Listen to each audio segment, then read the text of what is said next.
Good morning, Baltimore. This is Venn McCormick, host of the New Life Show.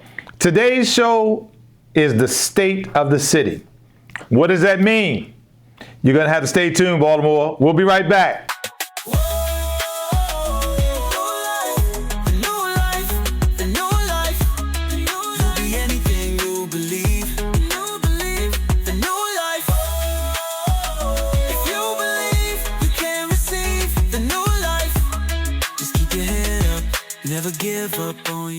So when we're talking about the state of the city, I can go back to early July.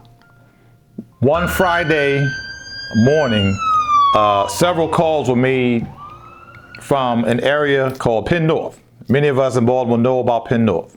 Several calls were made, and there were in fact several overdoses in the same period of time within maybe 15, 20 minutes.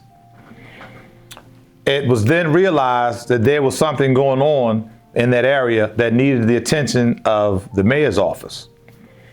So the mayor's office got involved, the police department got involved, and they cordoned off the whole entire area, and they shut the subway down.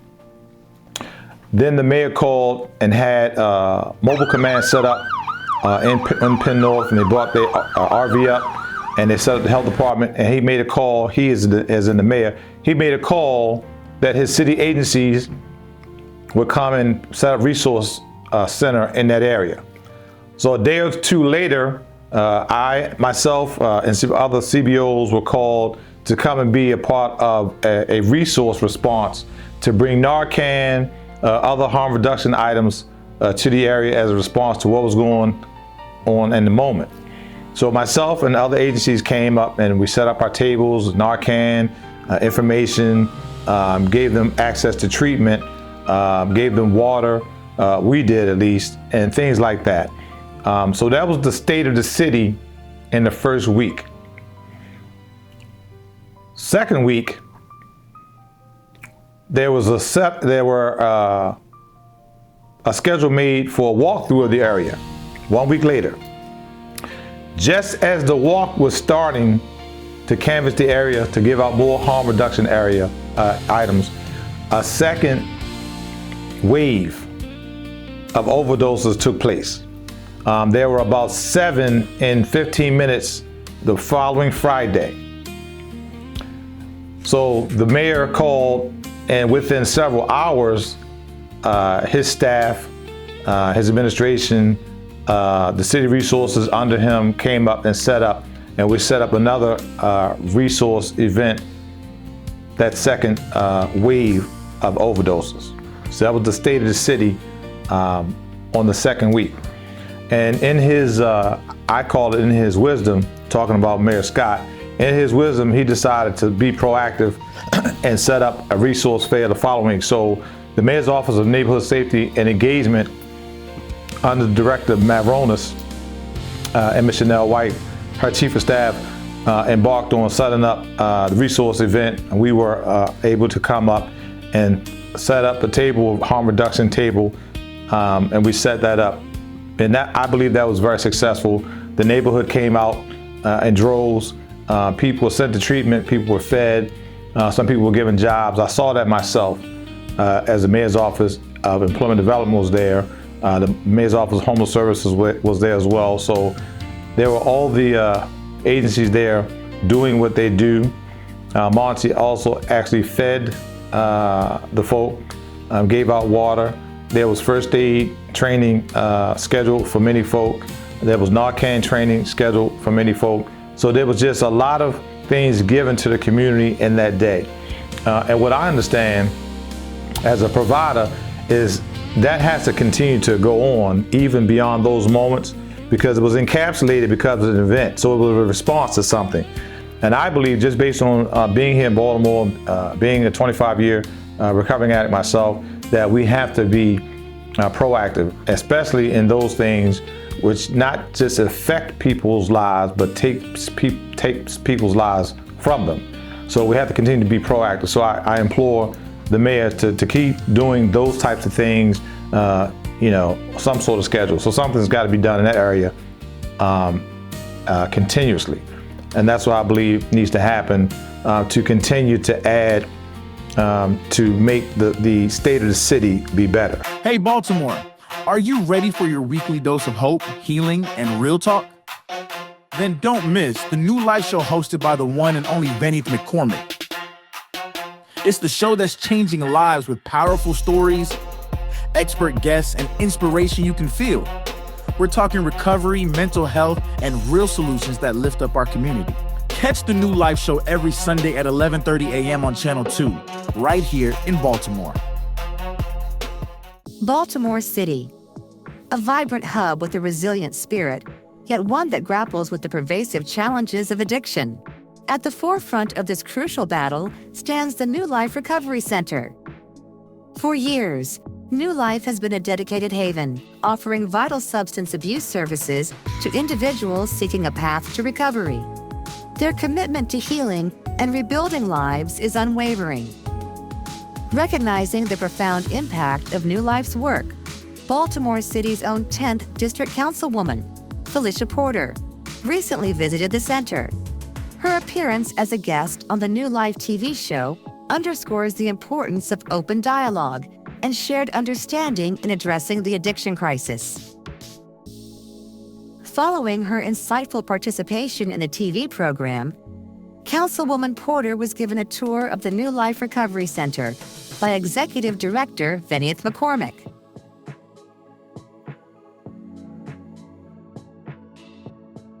A distinguished public servant holding a Master's of Public Health degree and a Master's of Science in Law degree.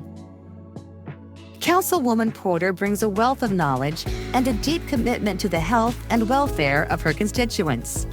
This tour showcased the exciting progress of the center's second phase of reconstruction and renovation, a testament to their ongoing growth and dedication to providing comprehensive care. Actually, it's 48 efficiency. And then an office. Two one-bedrooms. So how soon can, you say June? How soon can they start moving in? Well, say again? June's pretty safe. Yeah, that's our target. Councilwoman Porter's presence and public support are more than symbolic.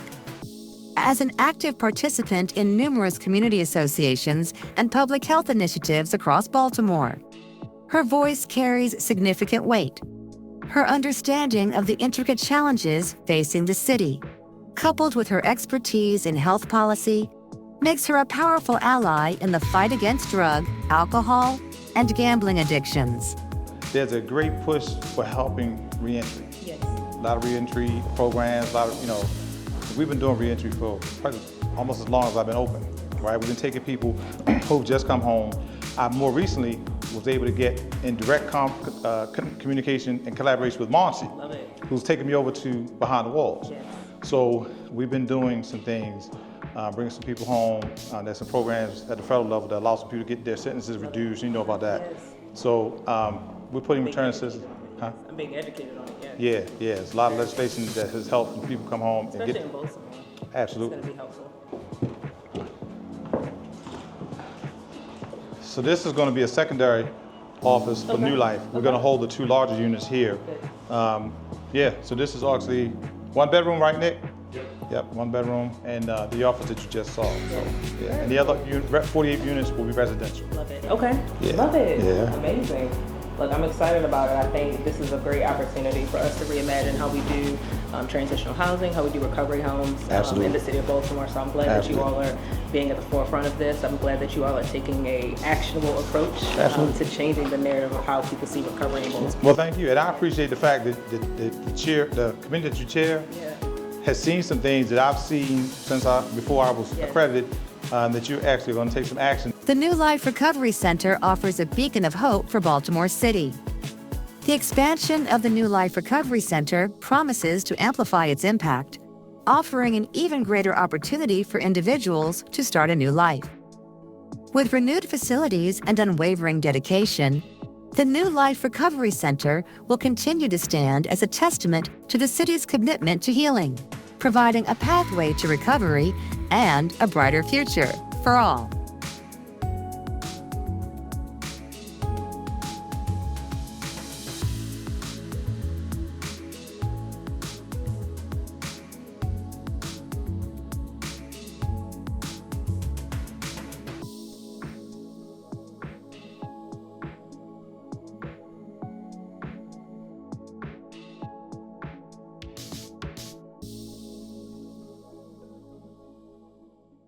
In terms of the community's engagement, in terms of coming out and seeing what was going on and then being a part of what was going on, I can say, because I was up there, my staff and myself were up there on 3 different occasions, and the community came out. And there were several interviews where the community actually told you what they thought about the city resources being there. Appreciate all this right here, first of all, right? Because I was here since, been around for a while. And the main thing is, man, I'm gonna ask myself, thank God that, he blessed me in my own place and everything. But man, all this right here is a blessing because I have a lot of friends out here. And we all out here, we all need help. And I'm glad that you're doing what you're doing for us, man. And all this out here, man, is a blessing because we glad that the help came to us. We addicts. We ain't going all out no Frederick, Maryland to sign up. We ain't going over here. And I'm glad to see that help come to us. And that's just something I appreciate, man, because it ain't about a lot of talk, about a lot of walk, man. You know what I mean? I know a lot of people care about us. Yeah. So I appreciate that, man. And I know that Baltimore appreciates it. Yeah. Us. Yeah. Us as a whole. That means everybody. That's right. So I like this. Appreciate that word, baby. Thank y'all. Thank y'all. Thank you. And those folks were wholehearted in what they shared. So the community was very, very responsive. I believe they were very grateful, ones that I actually heard. And I talked to a few of them off camera that didn't want to be on camera, quite honestly. They had a very good response. And I believe that it was well received. But I also believe, and I was told that, y'all need to come up here more often. And I believe that, but that's not up to me. That's above my pay grade. But perhaps the mayor believes that also he can do whatever he needs to do in his position to make that happen more often, just not as a response to something, but as potentially, proactively to make something happen in advance of events. And in terms of the timeliness of the response to the events that happened, I'm going to say it because I believe it. I was actually impressed. I can't recall anything happening like this in my 61 years, certainly not in the 25 years I've been clean. I hadn't seen, and many people I've talked to who are my age, who are also in recovery, they can't recall something as drastic an event as that happening. But I was actually impressed by the response time. The first event, I was even more impressed when the second event happened because I was there and I watched the mayor's office move in a matter of hours, and it showed me something. It showed me something. It showed me something, Mayor. It showed me that when you make a phone call or you decide to make a phone call, people, staff and administration, they're gonna respond to your directive. I like that. I didn't know that, right? But I found that to be very, very interesting, very impactful, and something that needs to be observed and really congratulated, because that says a lot about the staff, the administration. They turned on a dime, to quote a phrase from the street. I was like, wow, okay, because I was up there at Penn North at the library, and I saw the overdoses happening. I was in there with Ms. Whaley, Director Whaley, Mayor's Office of Overdose Responses, and she got a phone call. She stepped in the back. She came out and she says, "Listen, they're on their way. This is now a public. It went from a public health emergency, as I believe it was articulated initially, to a public safety issue, in which Mayor Scott did what he thought was necessary, and I thought that was impressive, and it definitely needs to be observed and noted on his behalf. So the response was very, very great. So we were fortunate enough to be one of the agencies that was called to the hearings.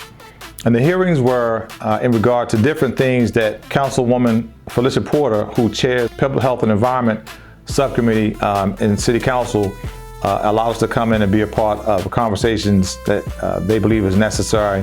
Some of them around the opioid restitution fund.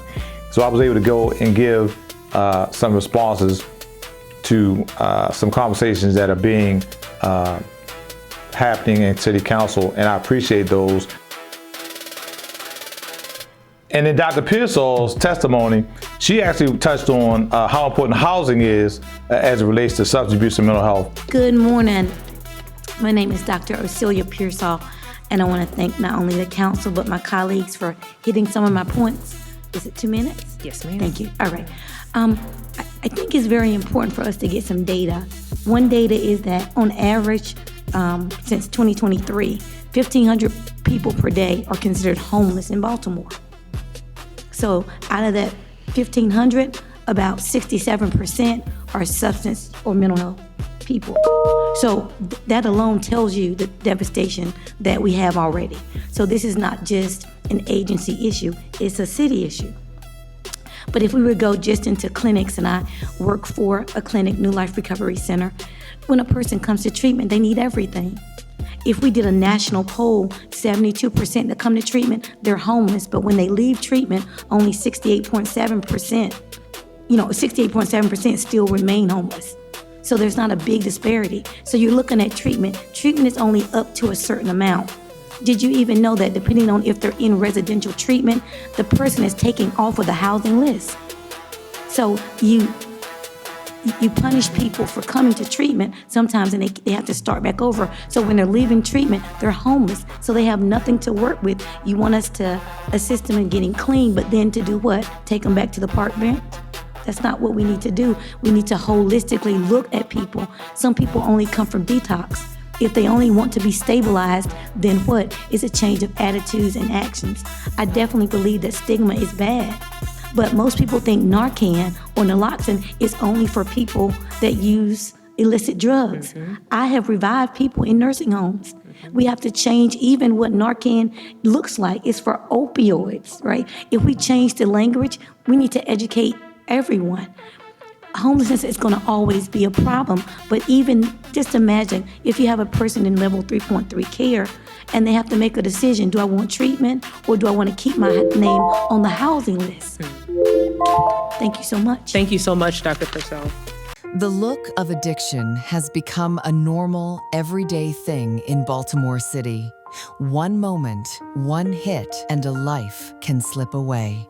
But it doesn't have to end this way.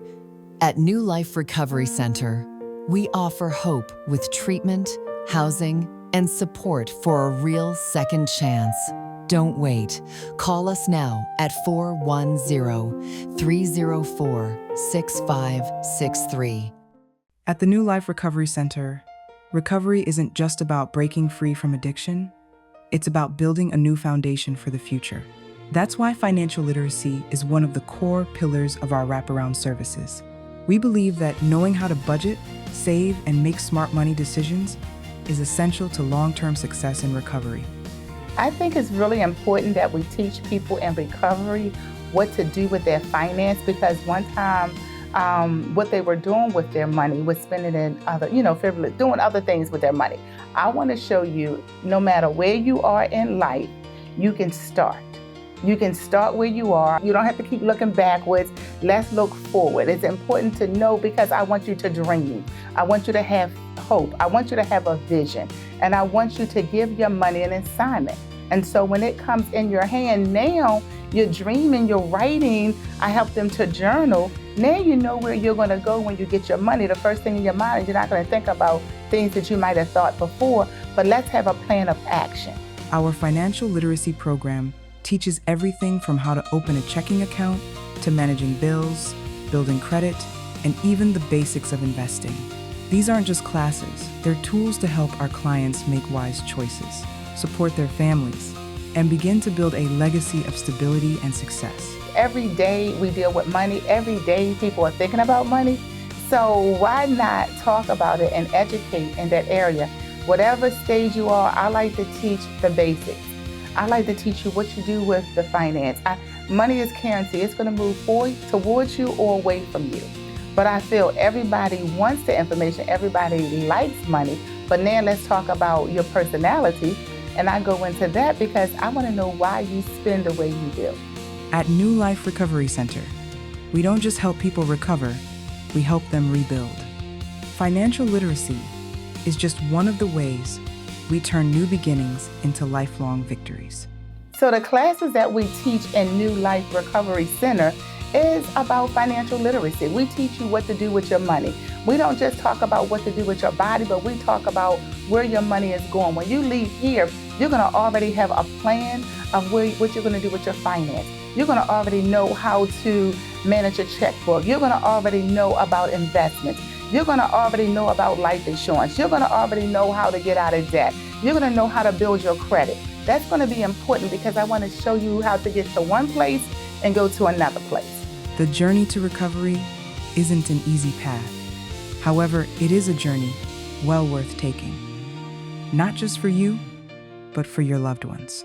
With the lessons in financial literacy taught at the New Life Recovery Center, we help you along that journey so that you don't become a burden to your family and friends, but a testament of a successful life after recovery. So what I want to do is I want to teach you how to reach your goals and your dreams. I want to show you how to build a legacy. I want to show you what to do with your finance. You can go from plan A to plan B. You can be at one place and then you can go to another place. And I want to show you how to do that. I want to give you the steps. And that's what they do to New Life Recovery. They show you the steps to get to one place to another. And it's all about going up the steps and getting greater and being at another place. Ready to start your journey? Call us today at 410-304-6563 and take the first step toward your new life. So it was important for the CBOs to come out. That's one thing. Now, and I actually said this in one of my testimonies, maybe a couple of testimonies, that, that was great. CBOs were invited to come out, bring your table, bring your wares, to bring your shiny pennies, because there's things that you present and say, hey, look at this. You need to come over to our program. Look at this. I see shiny pennies sometimes. But anyway, so it's more important to go out to where the people are. There's a phrase, I said this in City Hall, there's a phrase that's very popular. It says, you got to meet the people where they are. Right? You got to meet the people where they are. Well, where are the people? The people are in the street. So what does that mean? You got to go in the street. Right? So we believe in going into the street, not when something happens, but to hopefully go out before something happens, so the happening either doesn't happen or the happening is less. To me, that's polymath. Go out in advance of the event, and maybe you can help mitigate the event, right? So I differ from some of the thinking that some of my counterparts have in terms of how they operate. I'm not here to debate, what they do. I just know that for New Life, we go out into the community and we don't wait for the city to invite us out. We go out in different places at different times. We take water, we take things to eat, because quite honestly, most people who are in active addiction are not eating anything. So a bag of chips and some water is Thanksgiving dinner.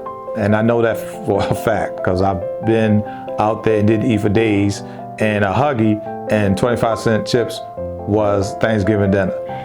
So I applaud those agencies that are proactive and they don't wait, till the mayor's office call to come out. So that's one of the things that we do here at New Life, is we try very hard to be proactive and bring our services to where the people are, and the people are in the street. And I'm not patting myself on the back. I'm just telling you, as them young folks say, that's facts, right? So we're very, very good at that. And that comes from the executive director being someone who was in real recovery, right? I know what was attractive to me when I first got clean. So the things that were attracted to me then, I believe are still attracted to the people who are trying to get clean today. That is somebody who is solid, somebody who shows a real care and concern, like Pastor Simmons says, the Simmons Memorial over there in Cumberland in Pennsylvania, who sees these things every day right there in his edifice. He sees, the death and despair, and he talks about it. The gentleman's in a wheelchair. He can tell you what's going on in the street. If you don't show a real care and concern for the people who are hurting, they don't want to hear nothing from you. They don't want to hear nothing you got to say. It doesn't matter how wonderful or how big or opulent your agency is, if you don't get out there and you are willing to give out some water along with your brochure, then they ain't gonna be bothered with you. So that's one of the things that I believe is very, very important for CBOs to do, is get out there, right? Roll your sleeves up, right? Put your Timbs on. Don't put on your nice shoes because you might get dusty out there. And be ready to hug somebody. Here's the thing that I find present tense that I find very important. I find it very important that you are willing to hug somebody, no matter their state, right? Because everybody who is seeking recovery is not going to look like you, right? They're going to be gay, they're going to be straight, they're going to be small, they're going to be big, they may have some active holes in their arms, and they might not smell real good, but are you going to hug that person to try and show them that you really care about them turning around, right? Yeah, active addiction is not pretty, man. So you don't want to be pretty trying to help them, right? You got to be loose. You got to be ready to give them what they need, right? Not what you think they need, right? So there's a real need for real care and concern and expressing your desire to help, and that shows. It's not anything that comes out your mouth. It's something that you show. It's a behavior. It's something that's expressed in your actions, right? And those people can tell. They can see behind your motive. And your motivation, right? So it's just real important, man, that we show up as caring CBOs, not just the CBOs that's trying to get you on that Medicaid billing sheet. So, and that separates us from a lot of folk. So I just want to make sure I tell you that. God, we know that you are a fixer, a way maker, and make things possible, God. You look at me, Lord God. You use me, Lord God. So right now, again, I thank Dr. Simmons and the word that went forth, Lord God. And you say it only takes two to agree, Lord God. So as we stand in agreement that this area will not be neglected no more, this area will not be looked over no more. Listen, Freddie Gray set the tone, and now this, Lord God. What more can we do? And we will stand in prayer. We will show up each and every time, and we will be bold because we look to the hills with cometh our help. We're not here on our own accord, Lord God. We're not here for fame or fashion, Lord God. We're here because... Baltimore, Venn McCormick, host of the New Life Show, and we thank you for watching today as we brought you the state of the city. We've got more to bring you. We want you to keep tuning in, 11:30 on Sundays. We appreciate you. Have a great day.